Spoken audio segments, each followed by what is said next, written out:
마태복음 16장에 보시면은 예수님이 제자들에게 너희가 나를 누구라고 생각하느냐라고 물으시는 그런 질문이 나오죠.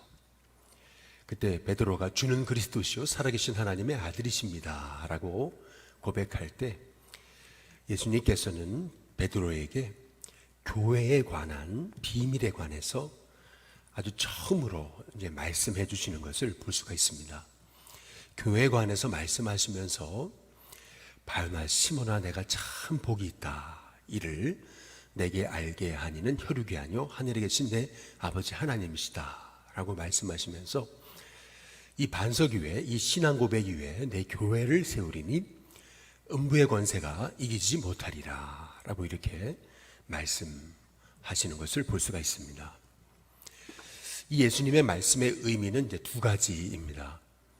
먼저는 흔들리지 않는 구원의 확신 가운데 서 있는 교회, 구원의 확신이 아주 확실한 그러한 믿음의 반석 위에 세워져 있는 교회는 절대 사단이 교회를 넘어뜨릴 수 없다라고 하시는 그런 말씀이고요.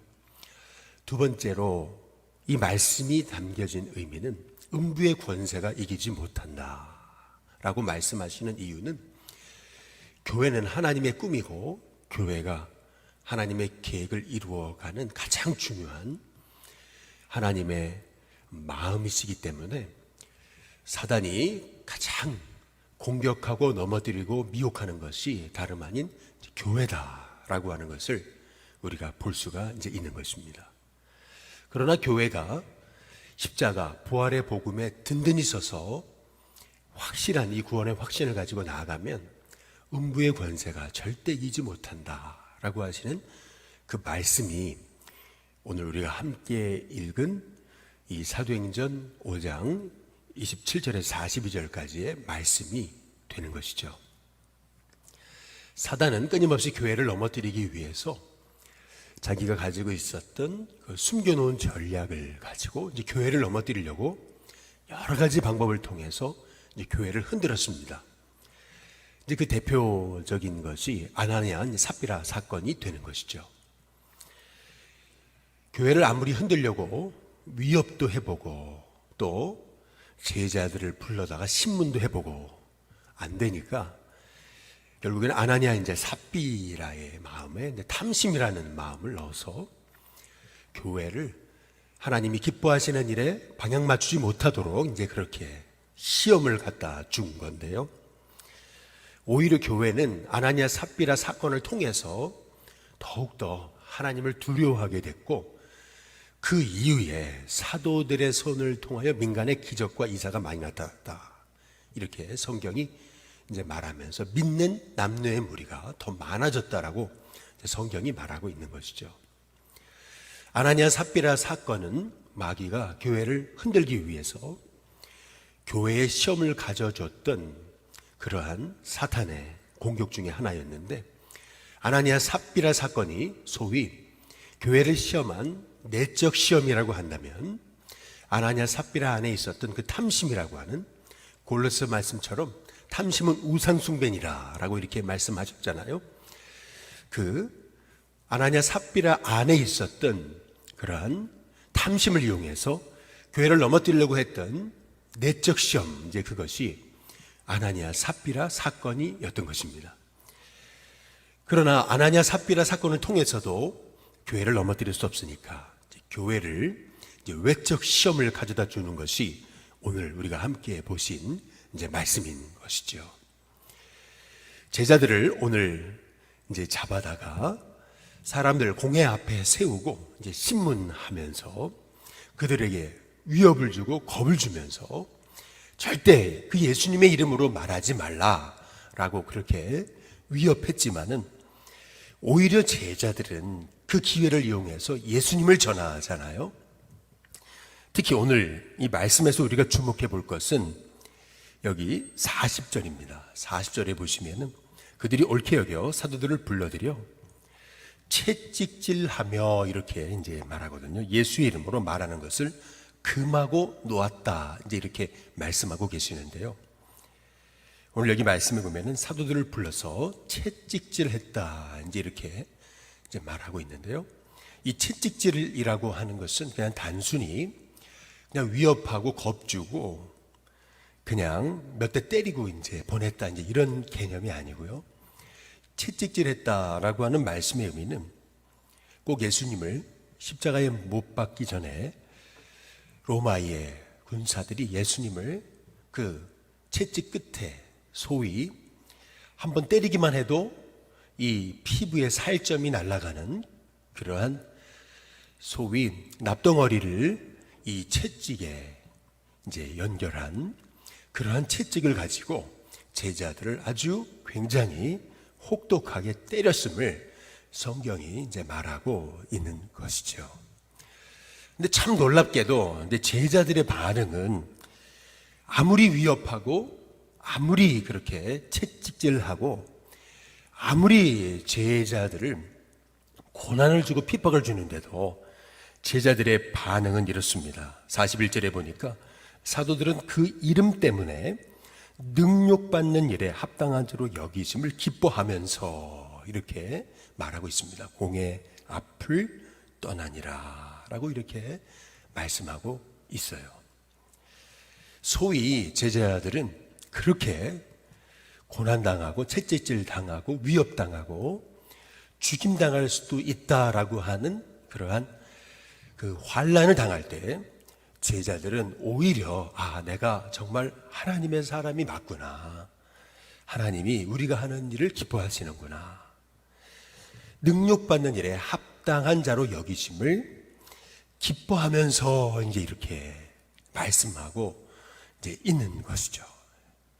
우리는 조금 고난만 와도 하나님 왜 예수님 믿는데 이런 고난이 있습니까? 라고 우리는 원망하잖아요. 우리는 소위 예수님 믿으면은 그러면은 모든 게 만사형통이 돼야 되고 예수님 믿으면은 어떤 고난도 소위 일사천리로 다 해결이 돼야 되고 예수님 믿으면은 모든 게 다 힘들고 어려웠던 게 다 없어지고 그냥 무조건 복을 받아야 된다고 우리가 생각을 하는데 오히려 사도행전을 통해서 본 초대교회 성도들에게 있었던 모습은 예수님 때문에 오히려 고난받고 예수님 때문에 오히려 채찍질 당하고 예수님 때문에 오히려 능력을 받았다라고 하는 것을 우리가 볼 수가 있는 것이죠. 그러나 그렇게 예수님 때문에 능력을 받아도 제자들은 오히려 이렇게 능력받는 일에 합당한 자로 여기심을 기뻐했다. 그 예수님 때문에 고난받는 것, 그것을 너무 감사했다. 이제 이렇게 말씀하고 계시는데요. 마찬가지로 우리의 삶 속에 참 신앙은 어찌 보면은요, 온실 속에서 아무 문제 없는 데서 신앙은 자라나는 게 아니고요. 진짜 신앙은 이렇게 고난의 한복판에서 핀 그러한 그 아름다운 그 꽃과도 같이 우리의 삶에 이렇게 고난의 자리에서 진짜 신앙이 세워지는 것이고 고난의 자리에서 진짜 예수님의 사람이 태어난다라고 하는 것을 오늘 말씀을 통해서 우리가 볼 수가 있는 것이죠. 저와 여러분의 인생 속에서 고난 때문에 우리가 넘어지고 낙심하고 절망하는 것이 아니라 오히려 고난 때문에 저와 여러분의 믿음이 진짜 믿음으로 태어나고 오히려 예수님의 이름 때문에 고난받는 것을 기뻐하면서 예수님의 사람으로서 복음 잃지 않고 오히려 복음 전하는 저와 여러분이 되시길 주님의 이름으로 축복합니다. 오늘 여기 말씀에서 한 가지 참 마음에 참 흐뭇한 말씀 하나 있어요. 그것이 뭐냐면은 28절에 한번 보시면은 이르되 우리가 이 이름으로 사람을 가르치지 말라고 언금하였으되 너희가 너희 가르침을 예루살렘에 어떻게 했다고요? 가득하게 했다. 이제 이렇게 얘기하고 있거든요. 예수님의 십자가와 예수님의 부활을 이 놀라운 복음의 역사를 예루살렘에 가득하게 했다라고 하는 것이 이 사두개인과 바리새인들이 예수님의 제자들을 붙잡고 했던 그 신문의 이유였던 것 아니겠어요? 예수님의 십자가와 부활의 이 가르침, 이것을 예루살렘에 가득하게 했다. 다시 말하면은 지금 이 사두개인들과 바리새인들이 굉장히 위기의식을 느낀 이유는 제자들이 가는 곳마다 예수님 증거하니까요. 바로 여기 30절 말씀처럼 너희가 나무에 달아 죽인 예수를 우리 조상의 하나님이 살리셨다. 이 복음 있잖아요. 예수님 십자가에 죽으셨지만 예수님은 사셨다. 지금도 살아계신다. 그래서 여기 31절 이스라엘에게 회개와 죄 사함을 주시려고 그를 오른손으로 높이셨다. 임금과 구주로 삼으셨다라고 하는 이 진짜 복음 있잖아요. 참 생명의 복음, 이것을 예루살렘에 가득하게 했다라고 이렇게 말씀하고 있는데요. 이것이 우리가 이 땅을 살아가면서 우리가 감당해야 될 사명이고 우리의 신앙의 목적이고 이유라고 하는 것을 우리가 이 말씀을 통해서 발견하게 되는 것이죠. 오늘 말씀을 통해서 우리가 한 가지 꿈을 갖습니다. 저와 여러분을 통해서 우리 한국 땅에 또 우리 일신교회를 통해서 여기 회원동 땅에 예수님의 복음, 십자가와 부활의 그 놀라운 복음, 예수님을 그렇게 사람들이 십자가에 못 박아 죽였으나 우리 하나님 오른손으로 높이셔서 우리의 참 구주와 주님이 되신 이 놀라운 구원의 복음을 우리가 입술을 열어 증거하고 전함을 통해서 이 땅 가득히 예수님의 이름이 증거되는 역사가 있도록 그렇게 우리가 꿈을 꾸고 또 그렇게 사명을 감당하는 저와 여러분이 될 수 있기를 주님의 이름으로 축복합니다. 오늘 여기 말씀에서 한 가지 너무 이제 우리가 주목해 봐야 될 것은 이렇게 제자들을 핍박하고 이렇게 제자들을 위협하고 하는 모습을 보면서 뜻밖의 사람 바리새인 이 가말리엘이 이 당시 공회 앞에서 했던 말이 완전 복음 중에 복음이 이제 아니겠어요? 제자들을 다 이제 공회 밖으로 나가게 한 다음에 이 공회 사람들에게 했던 말이 35절에 보니까 이스라엘 사람들아 너희가 이 사람들에게 대해 어떻게 하는지 조심해야 된다. 이제 그렇게 얘기하잖아요. 옛날에 드다가 일어났었고 또 옛날에 유다가 일어났었는데 결국 그를 따르던 자 다 흩어졌지 않느냐. 마찬가지로 이 사람들의 소행 상관하지 말아라. 만일 이 사람들의 소행이 사람으로부터 났으면은 반드시 그들의 소행은 무너진다. 그러나 이들의 소행이 하나님께로부터 났으면은 오히려 너희가 지금 그들의 사역을 막는 것은 하나님을 막는 것이다. 그러나 저들의 이 일이 하나님께로부터 났다면은 절대 우리는 못 막는다. 그러니까 그냥 너희가 저들의 하는 일 그냥 내버려둬라. 이제 이렇게 했던 이 가말리엘의 얘기 있잖아요. 만약에 저들의 일이 하나님께로부터 났는데 저들을 대적한다면은 그러면 너희가 하나님을 대적하는 거 아니냐라고 했던 이 말 있잖아요. 이게 참 놀라운 말이죠. 이 말을 이 가말리엘의 이 이스라엘의 최고의 학자, 최고의 율법 교사, 최고의 랍비를 통해서 이 증거됐던 것이 하나님의 음성인 것이죠. 결국 십자가 부활의 복음은요, 아무리 막으려고 해도 막을 수 없고요. 우리가 하나님의 뜻 안에 서서 하나님 기뻐하시는 일을 하면은요, 아무리 사탄 마귀가 교회를 막으려고 하고 넘어뜨리려고 해도요, 넘어뜨릴 수가 없습니다. 예수님 말씀하신 것처럼 이 신앙 고백 위에 선 교회, 확실한 구원의 복음 위에 선 교회는요, 음부의 권세가 이기지 못할 뿐만 아니라 그 교회에게 천국 열쇠를 주셨잖아요. 그래서 교회가 이 천국 열쇠를 사용하기 시작하면 땅에서 매면 하늘에서 매이고 땅에서 풀면 하늘에서 풀리는 것이죠. 다시 말해 교회가 하나님이 교회에 허락하신 천국 열쇠 그거 가지고서 이 천국 열쇠 사용하기 시작하면 절대 마귀가 그 교회를 막을 수 없고 무너뜨릴 수 없고 교회를 회방할 수 없다라고 하는 이 예수님이 하셨던 교회를 세우면서 하셨던 그 말씀이 우리의 마음속에 딱 가슴에 새겨지고 우리가 이 말씀 붙들고 우리가 흔들림 없이 나아감을 통해서 교회가 하나님 기뻐하시는 일 하면 절대 마귀는 교회를 무너뜨릴 수 없다. 이제 이 믿음 가지고 승리하는 저와 여러분이 되시길 주님의 이름으로 축복합니다. 그래서 오늘 여기 42절의 말씀이 실은 교회가 감당해야 될 저와 여러분의 믿음의 본질이고 믿음의 핵심이라는 걸 알 수 있는 거죠. 42절 우리 다 함께 같이 한번 읽어보겠습니다. 같이 읽습니다. 시작. 그들이 날마다 성전에 있든지 집에 있든지 예수는 그리스도라고 가르치기와 전도하기를 그치지 아니하니라. 참 놀라운 말씀이죠. 성전에 있든지 집에 있든지 예수는 그리스도다라고 가르치기와 전도하기를 그치지 않았다. 매일 날마다 모이기만 하면 예수님 전했다. 예수님 증거하고 자랑하고 감사하고 찬양하고 또 예수님 가르쳤다. 이제 이것이 얼마나 놀라운 이 말씀인지요.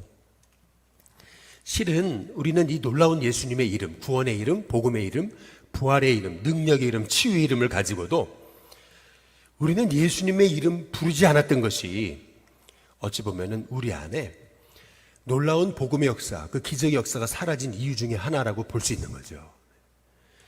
예수님의 이름을 너무 귀하게 여기고 자랑스럽게 여기고 또 예수님의 이름을 소중히 여겨서 우리가 늘 예수님의 이름 부르기 시작하면은 마귀 역사는 떠나가고 또 그 예수님의 이름 부를 때 우리의 삶 속에 그 예수님의 이름으로 베드로와 요한이 안진뱅이 일으킨 것 같은 그러한 놀라운 우리가 생각지 못한 하나님의 기적을 우리에게 허락하시는 건데 어느 순간에서부터인가 우리의 입술에서 그 예수님 전하는 그 입술이 우리에게 하나둘씩 사라졌다라고 하는 것이 이것이 가장 큰 우리 바로 교회인 우리의 입술에서 예수님이 사라진 것이 우리의 삶에 하나님의 기적이 이제 사라진 가장 중요한 이유라고 하는 거죠. 그래서 저는 오늘 말씀을 보면서 이제 그런 생각을 해봤습니다. 아침부터 일어나면서 끊임없이 이제 예수님의 이름 찬양하고 감사하고 즐거워하고 고백하고 말하고 또 선포하고 증거해야 되겠구나. 이제 이런 생각을 하게 되는 것입니다. 일어날 때마다 예수님의 십자가 부활의 은혜로 날 구원하심을 감사합니다. 오늘 하루도 예수님을 찬양하겠습니다. 찬양하며 살겠습니다. 오늘 하루도 그 예수님을 증거하며 살겠습니다. 그 예수님 이름, 바로 구원의 이름, 능력의 이름, 치유의 이름, 그 회복의 이름, 이 예수님의 이름을 증거하면서 끊임없이 예수님 말하고 또 예수님 증거하고 예수님 자랑하고 예수님 바라보고 이것이 신앙의 핵심이고 이제 이것이 교회의 본질이고 이것이 교회가 이 땅 가운데 진정한 복음의 역사를 나타내는 그러한 비밀인데 그렇구나. 우리가 이 예수님 이렇게 제자들처럼 날마다 성전에 있든 집에 있든지 예수가 그리스도이심을 가르치기와 전도하기를 찬양하고 감사하고 증거하기를 그치지 않았다. 이제 이것이 우리 신앙의 본질이 될 수 있도록 우리가 함께 고백하면서 기도하는 저와 여러분이 될 수 있게 되기를 주님의 이름으로 축복합니다. 우리가 지금 이 사도행전 3장과 4장을 잘 유심히 읽어보시면은 3장부터 시작된 것은 베드로와 요한이 내게 은과 금은 없거니와 내게 있는 것 나사렛 예수 그리스도의 이름으로 걸어라. 이제 이렇게 얘기하고 있거든요. 이름으로 걸어라. 그래서 안진뱅이 일으키니까요. 안진뱅이가 막 즐거워하다가 이제 정신 차리고 보니까 베드로와 요한이 너무나 높이 보이잖아요. 그래서 딱 붙잡고서 이 베드로와 요한에게 경배하려고 그러니까요. 사람들이 막 몰려들잖아요. 그러니까 베드로와 요한이 왜 우리가 이것을 행한 것이냐, 우리를 주목하냐, 우리의 개인의 견건과 능력으로 된 거 아니다. 예수님을 믿음으로 그 이름이 바로 이 병자를 여기서 낫게 한 거다. 이제 그러면서 그 예수님의 이름의 능력을 증거하고 고백하는 걸 볼 수 있거든요. 그러면서 다른 이름으로서는 구원을 얻을 수 없나니 천하 인간의 구원을 얻을 만한 다른 이름을 주신 적이 없다. 이제 선포하니까요. 이 바리새인과 이 사두개인들이 그 이름 전하지 말아라. 그 이름으로 말하지 말아라. 이제 계속 그 이름의 능력에 관해서 지금 말하고 있는 거예요.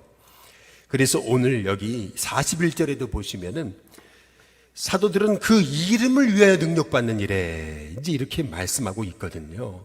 그 이름, 그 이름의 능력, 그 이름에 담겨진 놀라운 그 십자가 부활의 능력을 증거할 때에 제자들 안에 놀라운 그런 하나님의 증거가 있었음을 말씀하고 있는 것이거든요. 마찬가지로 우리에게도 그 이름의 능력을 우리가 확신하고 그 이름의 능력을 고백하고 자랑하고 또 예수님의 이름을 전할 수 있는, 증거할 수 있는, 가르칠 수 있는 하나님의 종들이 다 되고 승리하는 저와 여러분이 되시길 주님의 이름으로 축복합니다.